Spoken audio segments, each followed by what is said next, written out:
Hi and hello everyone! I am so happy to see you. Today I am presenting you with a sketchbook tour of my most recently finished sketchbook. I started this in March and I finished it last month in June. And it's got this really cute chocolatier kind of theme. Same picture on both sides though. So let's open it up. And on the first page, I don't actually have a swatch page this time, but instead this cute little mouse girl with a plug tail and some wired hair. I messed up the perspective on the plug a little, but I think overall, I actually really like this picture. Then of course we gotta have some Pokemon, and this over here are my fiance's and mine Lord of the Rings D&D characters. We really like playing goofy characters, so we kind of tried to have as much fun as we could while still staying kind of true to the canon of the Lord of the Rings universe, and at the very least our DM got a good laugh out of this. Then we've got another Pokemon, and then over here I'm reworking some of my really old OCs from my childhood. I really wish I still had the original art of hers, because her outfit was horrendous, and considering she was meant to be a One Piece OC back then, she did not fit into that universe at all. And I think she even was a cat girl, which is super weird because I've never been big on cat girls. This one's just a cute little bunny, and I was really trying hard to use up some of my old markers, which is why I tried to make like a really big picture. But I think compared to the size of her body, her head is a little too small if I want to stick to the same proportions that my characters usually have.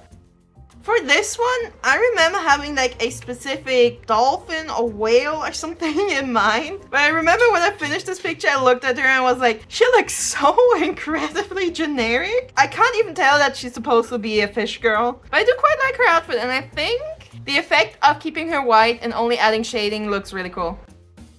This picture is actually supposed to be Wedona Spider from Monster High, and somewhere like 10 years ago, I drew a picture of my Wedona doll that I was like super duper proud of. So I kind of wanted to capture the same vibe that this old drawing of mine had, although she is wearing a different outfit. And I did try my best to squeeze in like 8 eyes. I don't actually know spiders have 8 eyes, but I remember that being a thing that people always said when I was a kid.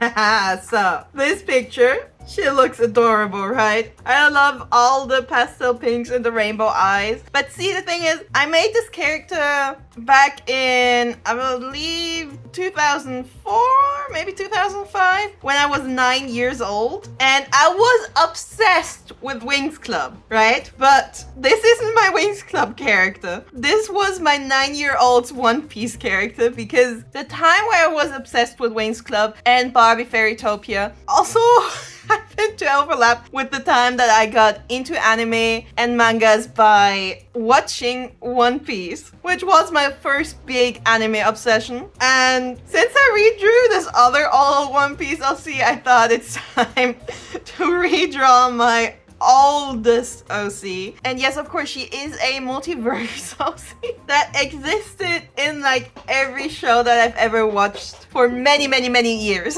If I wanted to be perfectly accurate to my 9-year-old's vision, then her hair would have been golden blonde, her lips would have been red, and everything about her outfit would have been a much brighter pink. But I did allow myself some artistic liberties here.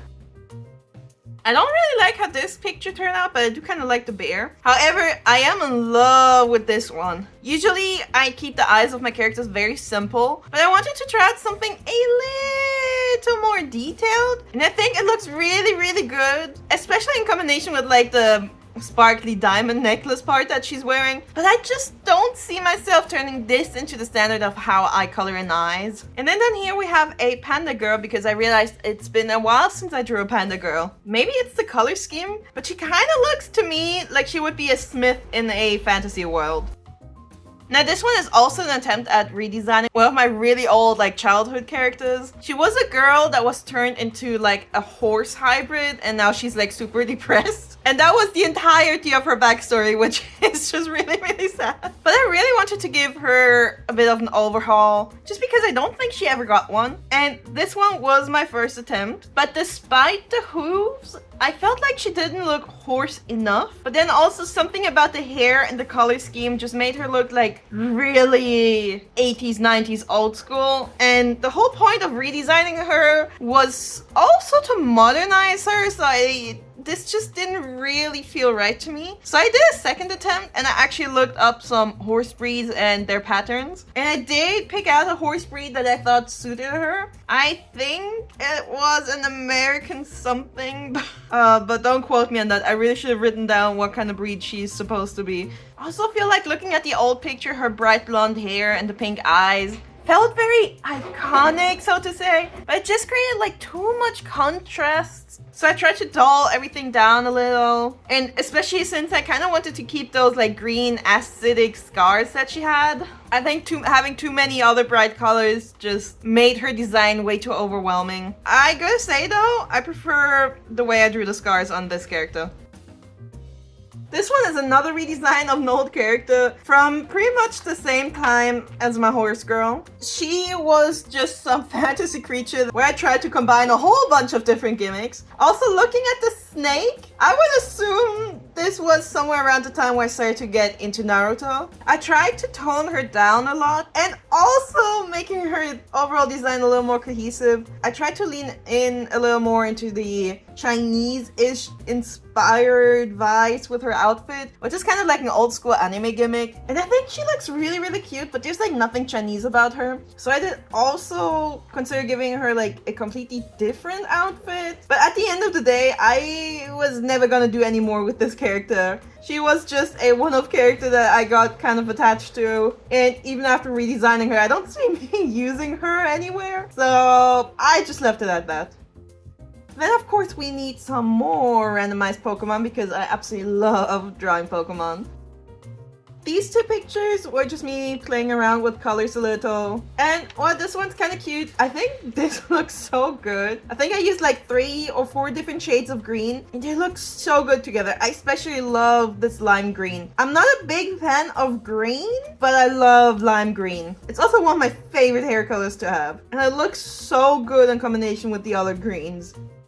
The next few pages are going to be fun because instead of randomizing Pokemon, I thought, hey, why not randomize Sanrio characters? Because I love a lot of Sanrio characters, but also there's like a million different characters that I've never heard of. And by randomizing and drawing them, I kind of get to know them a little. So that's what I did. And the first character I got was Spottie Dottie, and I immediately fell in love with her and I just completely lost it. She is so cute.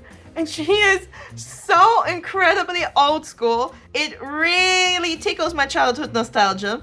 So there are a few pages of Spottie Dottie. I did also randomize a second character, which is Deary Lou, but I couldn't really figure out what kind of interesting stuff I could do with this character. So I immediately went back to Spottie Dottie. And there's more of her in a whole bunch of different outfits. And more Spottie Dottie. I really like this one. I feel like this one really suits her vibe. Maybe a different color scheme though. And then here's Spottie Dottie as an Animal Crossing character. And this is also where I started drawing randomized Animal Crossing characters because I started to get a little obsessed with Animal Crossing. I will always and forever love Animal Crossing, but my obsession with it kind of comes in spurts. And Rhonda was the first character I randomized and that I drew, and I absolutely love how she turned out in this sketchbook. And I got a lot of confidence to draw more Animal Crossing characters, and the others didn't turn out quite as well. This picture I don't like. I think her face proportions look completely off. But it's okay because this little cutie makes up for it. I think she's also very pretty, but I really love how her facial expression turned out. Every time I flip through the sketchbook and I see her little face, it makes me so happy. And this was a page where I wanted to try out all the possible skin tones that I had with my Copic markers. And I just wanted to line them up so I can have a better view of them, I guess. And as you can see, there is a lot of pale going on. In my defense, Copic markers are really expensive and I rarely ever draw humans. So I don't really need skin tones. And also, I only bought 3 of these markers, which is this one, and this one, I believe. So yeah, I only bought these 3. And this one, the super duper light one, was actually supposed to be a very light blonde for hair, but then actually using it on paper, I feel like it looks more like a skin tone than a hair color. So now I just consider it as part of my skin tone set. I really want to get a brown pen that's somewhere between these two, and I already have some options picked out, but the last time I went to an art store, they almost had none of the colors that I wanted, including the medium browns. And basically all the other skin tones that you see here came in this set, which I bought because I thought it's a nice basic starter set, but I don't actually use the majority of the colors in here, including the majority of the skin tones. This picture I don't like, and I also really didn't like it while I was drawing it. And I kept telling myself maybe if I finish it, it'll look good in the end. But it just doesn't speak to me, and was kind of forcing myself to draw when I was really not in the mood to draw. Same here. I had a vision of a very, very cute pastel monkey girl, and then I was just so not in the mood. I barely put any effort into this picture, and I didn't even finish it. This character is cute, but I feel like she's mostly cute because of the color scheme. And at this point, I was still struggling with like art block. And in background, you can kind of see another sketch because I didn't like how it was turning out.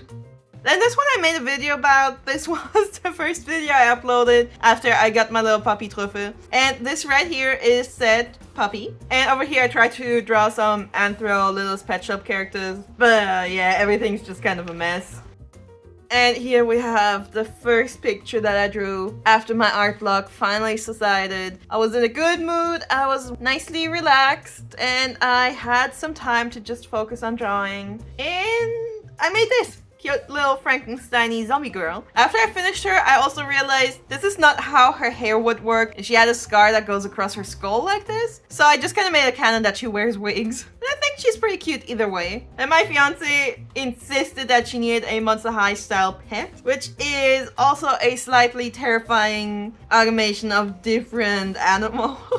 It is mostly poodle, but it's also part rat, tiger, deer, and dragon, and maybe cat. And this cute little Mike Wazowski creature over here was my suggestion for a new design for one of our D&D players' characters.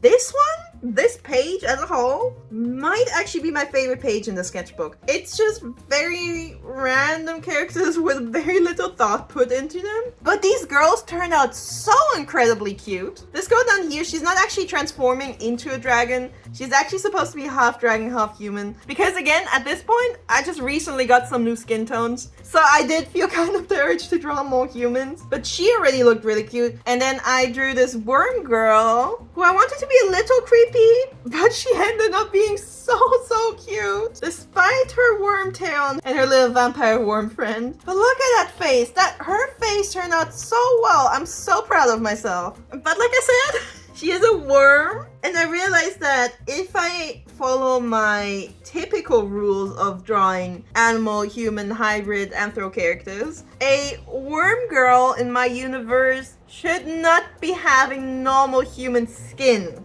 So I had to fix her design and add more worm to her. Be prepared for the creepiness factor that a worm girl should actually have. Not only did I mess up her head shape a little, but this shade of pink is such an incredibly unflattering color for a humanoid character. And the fact that she's also supposed to be slimy just kind of makes it so much worse. I have such a love-hate relationship with this picture. Personally, I find this picture very unsettling, and it's mostly because of the wormy skin that she has. But at the same time, it's so stupid that I kind of love it. And of course, the vampire worm's still here too. Also, I just realized in hindsight, I probably should have made a rain, so it's more realistic to the fact that she wormed her way out of the earth. She doesn't have a tail, so I think she's probably supposed to be a guinea pig. This was just a quick little drawing on a piece of scrap paper, but I love how it turned into proof of how easy it is to make artsy moody art. And then for the last page, more Pokemon. I really like these two. I was really excited to show off this final page. It's not perfect, but the colors look so good. And a lot of the time when I draw Pokemon, I try to match the colors as closely as possible to their original colors. But in this case, I decided to only use markers from this bag, and this bag almost exclusively contains Copic colors that I picked out myself in store, except for these 6 which came in a set that was gifted to me. And I think that was such a good decision because this overall color scheme of these 2 Pokemon looks so much more like me than if I would have tried to make perfect color matches. So I think that's pretty cool, and I probably should do that more often. And here's the end. Now, because I enjoyed the sketchbook tour, I hope you enjoyed the sketchbook tour. Like, comment, and subscribe if you enjoyed this video and you want to see more of me and my art. I also have no idea what hyping does, but do hype me up if you feel like it. I'm sure it's gonna help me in the algorithm somehow. And just to finish this video off, here is a clip of my cute little puppy picking my next sketchbook. Okay. Which one? The blue one?